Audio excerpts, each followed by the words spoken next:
Hello my dear student, welcome back to competitive guider channel में आप सभी का स्वागत है। आज के इस वीडियो में हम लोग देखने वाले हैं क्लास 9th का अर्थशास्त्र का चैप्टर नंबर 2, जिसका नाम है मानव संसाधन। तो आज हम लोग मानव संसाधन का आंसर क्वेश्चन करने वाले जो भारतीय भवन बुक से कर रहे हैं। इस वीडियो में हम लोग अति लघुत्तरीय प्रश्न को देखेंगे। आगे आने वाले वीडियो में हम लोग लघुत्तरीय और उसके बाद वाले में हम लोग दीर्घोत्तरीय प्रश्न को देखेंगे। तो इस तरह के आपको पूरे प्लेलिस्ट में वीडियो मिल जाएगा। आप प्लेलिस्ट को चेक करेंगे तो वहाँ से आपको मिल जाएगा। पिछले वाले वीडियो को हमने इस वीडियो के डिस्क्रिप्शन में डाल दिया है, तो आप लोग डिस्क्रिप्शन में जा कर के देख सकते हो, यानी फर्स्ट चैप्टर का लघुत्तरीय प्रश्न को और अति लघुत्तरीय प्रश्न को। तो चलिए फटाफट से आज के इस वीडियो में बात कर लेते हैं मानव संसाधन का प्रश्न उत्तर। तो फर्स्ट क्वेश्चन इस प्रकार से जो अति लघुत्तरीय का है, संसाधन के रूप जनसंख्या से आप क्या समझते हैं? संसाधन के रूप में जनसंख्या से आप क्या समझते हैं, ये आपका क्वेश्चन है। तो हम लोग यहाँ पे इसका उत्तर लिखेंगे। तो हमने यहाँ पे देखिए उत्तर लिखा है कि संसाधन के रूप में जनसंख्या का अभिप्राय वर्तमान उत्पादन कौशल एवं क्षमताओं के संदर्भ में किसी देश में कार्यरत लोगों के वर्णन करने की एक विधि है। अतः जनसंख्या मानव संसाधन भी कहलाती है।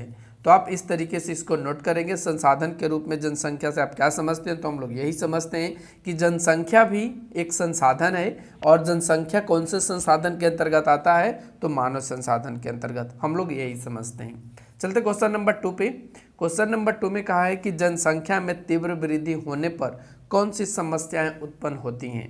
तो आइए इसका उत्तर देख लेते हैं। उत्तर में लिखे हैं कि आर्थिक विकास की समस्याएं उत्पन्न होती है। आर्थिक विकास कहने का मतलब यहाँ पे जो हम लोगों का विकास है, जो मुद्रा से रिलेटेड है, जो पैसा से रिलेटेड है, वो विकास यहाँ पे बाधित हो जाता है, यहाँ पे इसकी समस्या हो जाती है।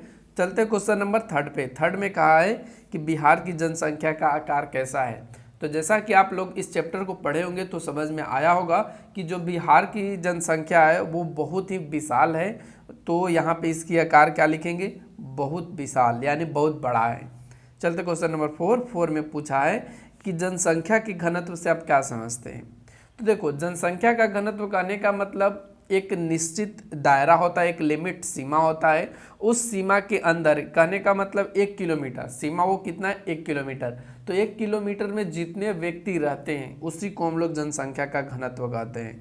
तो हमने यहाँ पे लिखा है जनसंख्या के घनत्व का अभिप्राय मानव भूमि अनुपात से है, अर्थात प्रति किलोमीटर में निवास करने वाले व्यक्तियों की औसत संख्या को हम लोग क्या कहते हैं? जनसंख्या घनत्व कहते हैं। चलते क्वेश्चन नंबर 5 पे। 5 में पूछा गया है कि स्त्री पुरुष अनुपात का क्या अभिप्राय है? तो हमने यहाँ पे लिखा है कि लिंगानुपात से, स्त्री पुरुष का अनुपात का मतलब क्या होता है? लिंगानुपात, अर्थात प्रति 1000 पुरुषों पर महिलाओं की जो संख्या होती है उसी को हम लोग बोलते हैं स्त्री पुरुष अनुपात, या आगे चल के इसको हम लोग बोलेंगे लिंगानुपात। चलते क्वेश्चन नंबर 6 पे। 6 में कहा है स्त्री पुरुष अनुपात, ठीक है ना? स्त्री पुरुष की जो अनुपात है उसमें आपको ये बताना कि स्त्री पुरुष जो अनुपात है की गणना, यानी जो हम लोग गिनते हैं स्त्री पुरुष की अनुपात को, वो किस प्रकार की जाती है स्त्री पुरुष की? तो इसका सही जवाब होगा 1000 व्यक्तियों के आधार पर स्त्री पुरुष अनुपात की गणना की जाती है। चलते क्वेश्चन नंबर 7 पे। 7 में पूछा कि साक्षरता से आप क्या समझते हैं? देखो, साक्षरता करने का मतलब पढ़े लिखे व्यक्तियों की गणना करना ही साक्षरता कहलाता है, ठीक है ना? तो आप यहाँ पे वैसे भी लिख सकते हैं कि पढ़े लिखे व्यक्तियों का, या वैसे लोग जो किसी भाषा को आसानी से पढ़ लिख सकते हैं, उसकी गणना करना साक्षरता कहलाता है, ठीक है ना? तो यहाँ हमने लिखा भी है किसी भी भाषा में आसानी से पढ़ लिख लेना साक्षरता कहलाता है। चलते क्वेश्चन नंबर 8 पे। 8 में कहा गया है कि जीवन प्रत्याशा का अर्थ स्पष्ट करें। तो आइए फटाफट से जीवन प्रत्याशा का अर्थ स्पष्ट करते हैं। तो देखो, जीवन प्रत्याशा का जो अर्थ है वह यह बताता है कि किसी व्यक्ति के जीवित रहने की जो संभावना है वह कितनी है, या उसकी आयु से है। तो ध्यान रख सकते हैं इसको। जीवन प्रत्याशा का अर्थ यह है कि किसी व्यक्ति के जीवित रहने की संभावित आयु। चलते क्वेश्चन नंबर 9 पे। 9 में पूछा गया है कि जन्म दर तथा मृत्यु दर के अध्ययन का क्या महत्व है? तो आइए देख लेते हैं इसका उत्तर। लिखें कि जन्म दर तथा मृत्यु दर के अध्ययन से जनसंख्या के आकार का निर्धारण तथा जनसंख्या में वृद्धि दर को निर्धारित करने का महत्व है।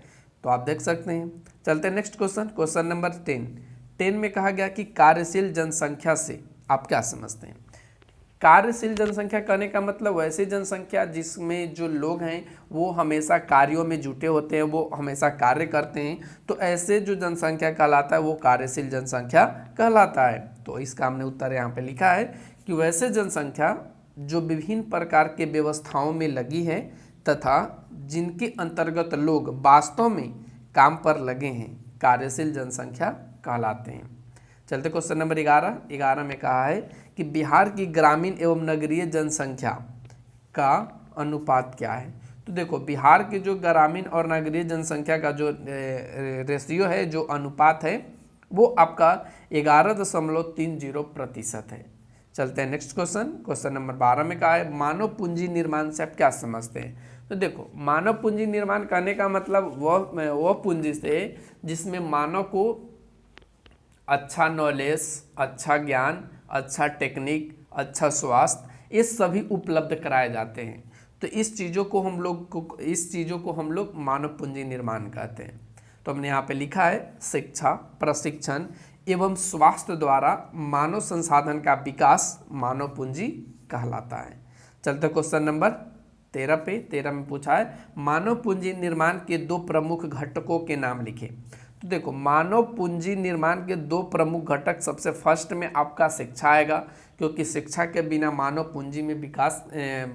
पूंजी में निवेश करना बेकार हो जाएगा। और साथ में उनके अगर स्वास्थ्य बिगड़ी हुई है तो वहाँ पे आप उनको न शिक्षा दे सकते हैं न प्रशिक्षण दे सकते हैं। तो 2 चीज़ बहुत ज़रूरी है, एक तो आपका स्वास्थ्य और दूसरा का आपका शिक्षा। हमने यहाँ भी लिखा है। चलते क्वेश्चन नंबर 14 पे 14 में लिखा है कि बिहार में साक्षरता की स्थिति क्या है।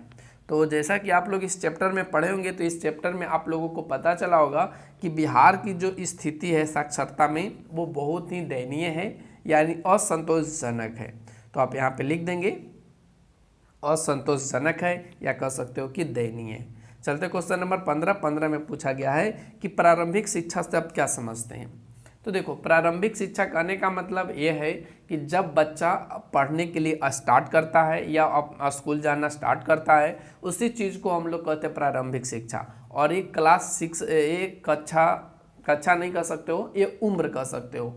ये उम्र 6 से लेकर के 14 तक, यानी 6 वर्ष से लेकर के 14 वर्ष के बीच में दी जाने वाली जो शिक्षा है उसको हम लोग कहते हैं प्राथमिक शिक्षा या प्रारंभिक शिक्षा। तो यहाँ पे हमने लिखा है कि बच्चों को प्रारंभ में दी जाने वाली शिक्षा को प्रारंभिक शिक्षा कहते हैं, जो वर्ष 6 से 14 के बीच दी जाती है। चलते क्वेश्चन नंबर 16 में कहा है कि स्वास्थ्य सेवाओं का क्या महत्व है। देखो स्वास्थ्य सेवा कहने का मतलब चिकित्सा, फिर उसके बाद क्या कह सकते हैं मेडिकल, जिसको दवाखाना कह सकते हैं। तो ये सारे चीज़ों को उपलब्ध कराना ही स्वास्थ्य सेवा का महत्व है। तो हमने यहाँ पे लिखा है कि स्वास्थ्य सेवाओं का महत्व उस देश में रह रहे नागरिकों के स्वस्थ जीवन से है, क्योंकि नागरिकों का स्वस्थ किसी भी देश या राज्य की आर्थिक एवं सामाजिक विकास का एक अभिन्न अंग होता है।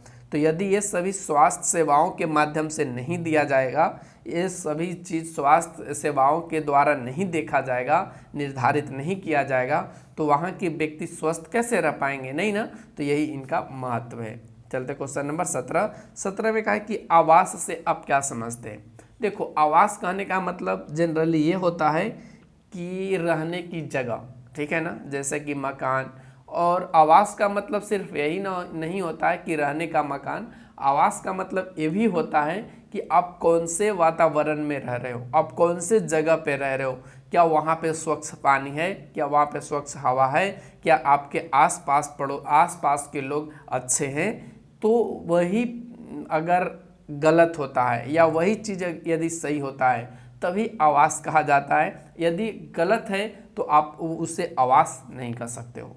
तो हमने यहाँ पे लिखा है जलवायु की, देखिए यहाँ पे जलवायु की विभिन्नताओं से सुरक्षा प्रदान करने के साथ ही समाज के भावी नागरिकों के जन्म और पालन पोषण की व्यवस्था जिस जगह पर होती है उसे आवास कहते हैं। ध्यान में से इसको देखो और इसको नोट भी करना है कि जलवायु की विभिन्नताओं, जलवायु कहने का मतलब जो हम लोगों के पास टेम्परेचर घटते रहता है, बढ़ते रहता है, कभी ठंड, कभी बारिश, कभी धूप, तो इन सभी चीज़ों को जो सुरक्षा प्रदान करता है और साथ ही समाज के जो भावी नागरिक हैं, जैसे हम लोग हैं, आप हैं, इनके जन्म और पालन पोषण जिस जगह पे होता है उसी को हम लोग क्या कहते हैं, आवास कहते हैं। इतना ही नहीं, इतना ही से आवास नहीं हो सकता है, इतना ही नहीं, स्वच्छ वायु भी चाहिए, सुरक्षित पेयजल भी चाहिए, एवं देखिए यहाँ पे थोड़ा सा टाइपिंग में मिस्टेक हो गया है। एक पक्षी पड़ोस, एक पक्षी नहीं होगा, एक अच्छा पड़ोस, ठीक है ना, एक अच्छा पड़ोस और वातावरण सहित सुसज्जित स्थल आवास का रूप धारण करते हैं। यदि इन सारे चीज़ों वहाँ पे ये सारे चीज़ यदि उस जगह पे हैं तो आप कह सकते हो कि आवास है, नहीं तो आप जिस जगह पे रहते हो ये सारे चीज़ उपलब्ध नहीं है तो वहाँ आवास नहीं कहा जा सकता। चलते क्वेश्चन नंबर 18 में पूछा है कि बिहार के सबसे अधिक और सबसे कम जनसंख्या वाले 5 जिलों का नाम लिखिए। तो चलिए फटाफट से लिख लेते हैं, सबसे अधिक वाले जिला कौन कौन से हैं और कम वाले कौन से हैं। तो अधिक जनसंख्या वाले जो जिले हैं उनमें पटना है, पूर्वी चंपारण है, मुजफ्फरपुर है, मधुबनी है, गया है, ये सभी अधिक जनसंख्या वाले जिले हैं। कम जनसंख्या वाले जिलों में आपको मिल जाएगा जहानाबाद, लखीसराय, अरवल, शिवहर और शेखपुरा, ये सभी कम जनसंख्या वाले जिले हैं। चलते हैं नेक्स्ट क्वेश्चन, क्वेश्चन नंबर 19 में कहा है निम्नलिखित संक्षिप्त शब्दों का पूर्ण रूप लिखिए। यानी आपको शॉर्ट फॉर्म दिया गया है और उसको आप फुल फॉर्म लिखेंगे। जैसे कि यहाँ पे NCERT जो आपको व्हाइट कलर से दिख रहा है उनको आपको करना था, यदि आप लोगों के पास बुक है तो आप उसको अच्छे से करेंगे। जैसे NCERT का मतलब क्या होता है, national council of educational research of training. अगर इसको हिंदी में हम लोग बात कर लें, नेशनल काउंसिल ऑफ एजुकेशनल जो रिसर्च एंड ट्रेनिंग है, तो इसको हम लोग हिंदी में बोलते हैं राष्ट्रीय शैक्षिक अनुसंधान और प्रशिक्षण परिषद। फिर से नेशनल का मतलब होगा राष्ट्रीय, काउंसिल का मतलब होगा यहाँ पे क्या होगा, काउंसिल का मतलब प्रशिक्षण, ठीक है ना, प्रशिक्षण नहीं होगा, नेशनल, ठीक है ना, नेशनल राष्ट्रीय, फिर उसके बाद काउंसिल परिषद, एजुकेशनल का मतलब क्या होगा, एजुकेशनल का मतलब शैक्षिक, ठीक है ना, रिसर्च का मतलब क्या होगा, प्रशिक्षण, और ट्रेनिंग का मतलब क्या होगा, अनुसंधान। सॉरी, देखिए इसका पूरा मतलब अगर निकालें तो ये होता है राष्ट्रीय शैक्षिक अनुसंधान और प्रशिक्षण परिषद, ठीक है ना। चलते हैं नेक्स्ट क्वेश्चन पे। नेक्स्ट क्वेश्चन UGC का है, UGC university grants commission. You का मतलब यूनिवर्सिटी, यूनिवर्सिटी का मतलब क्या होता है तो आपको पता होगा विश्वविद्यालय। फिर ग्रांट्स का मतलब क्या होता है, अनुदान, और कमीशन का मतलब क्या होता है, आयोग। ICEAR Indian council of agricultural research, ठीक है ना, Indian council of agricultural research, ये होता है ICER का मतलब। तो अगर इंडियन की बात करें तो राष्ट्रीय, ठीक है ना। फिर उसके बाद काउंसिल, काउंसिल का मतलब होता है आपका परिषद, ठीक है ना, काउंसिल का मतलब परिषद। एग्रीकल्चर का मतलब होता है कृषि, और रिसर्च का मतलब होता है अनुसंधान। तो आप इस तरह के इसको नोट कर सकते हैं। ICMR का मतलब Indian council of medical research, Indian का मतलब भारतीय, काउंसिल का मतलब परिषद, मेडिकल का मतलब क्या हो जाएगा आपका, तो मेडिकल का मतलब चिकित्सा होगा, ठीक है ना, और रिसर्च का मतलब क्या होगा, अनुसंधान। तो NCERT वाला भी आप कर सकते हैं, नेशनल का मतलब राष्ट्रीय, काउंसिल का मतलब परिषद, एजुकेशनल का मतलब शैक्षिक, रिसर्च का मतलब अनुसंधान, और ट्रेनिंग का मतलब क्या हो जाएगा यहाँ पे प्रशिक्षण। तो आप इसको भी देख सकते हैं। चलते हैं नेक्स्ट में एक और था SCERT, यानी इसको बोलते हैं state council of educational research and training. State का मतलब राज्य, काउंसिल का मतलब परिषद, एजुकेशनल का मतलब क्या हो जाएगा शैक्षिक, रिसर्च का मतलब अनुसंधान, और यहाँ पे ट्रेनिंग का मतलब क्या हो जाएगा प्रशिक्षण। तो आप इस तरीके से इन सभी चीज़ों को हिंदी में भी देख सकते हैं। तो यहीं तक आज की इस वीडियो में हम लोग बात करेंगे, क्योंकि अति लघु उत्तरीय प्रश्न आपका 20 था, 20 हमने क्लियर कराया। अगले वीडियो में हम लोग बात करेंगे लघु उत्तरीय प्रश्न को लेकर के।